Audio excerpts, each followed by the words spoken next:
Voici une capsule de cours sur le sujet. D'abord, qu'est-ce que c'est le sujet? Le sujet, c'est une fonction, donc c'est un rôle dans la phrase. C'est donc un rôle qu'un groupe de mots peut occuper. Le sujet, dans une phrase, c'est obligatoire.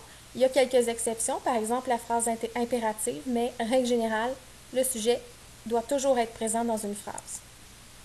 Le sujet indique de qui ou de quoi on parle dans la phrase.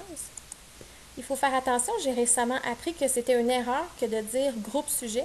On ne parle pas de groupe ici comme c'est une fonction, on dit simplement sujet.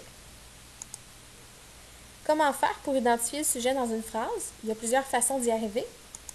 Il faut d'abord savoir que le sujet se retrouve souvent au début de la phrase, devant le prédicat, sauf dans le cas d'une phrase interrogative où, bien entendu, le sujet et le verbe sont inversés.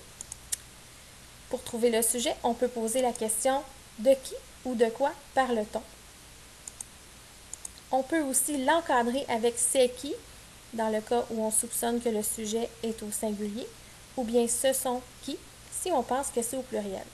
Par exemple, dans la phrase « L'élève modèle étudie consciencieusement chaque jour », je vais essayer d'encadrer ce que je pense qui est le sujet par « c'est qui ». C'est l'élève modèle qui étudie consciencieusement chaque jour. Ça a du sens. Je conclus donc que l'élève modèle, c'est mon sujet. Autre façon d'identifier le sujet, il faut savoir qu'on ne peut pas l'effacer. Par exemple, dans la phrase « Il ne bavarde pas sans raison », si j'effaçais le sujet ici, ça deviendrait « Ne bavarde pas sans raison ». C'est une phrase qui est correcte. Par contre, c'est une phrase impérative. J'ai changé le sens de ma phrase, donc ça ne fonctionne pas. Le groupe sujet ne peut pas être déplacé. Si je reprends la phrase que j'avais plus tôt, « Il ne bavardera pas sans raison », puis que je prends le « il », le sujet, et que je le mets à la fin, « ne bavardera pas sans raison il », ça n'a pas beaucoup de sens, donc ça ne fonctionne pas. On peut pronominaliser le sujet, ça veut dire tout simplement qu'on peut le remplacer par un pronom. Par exemple, l'élève modèle ne bavarde pas pendant les cours.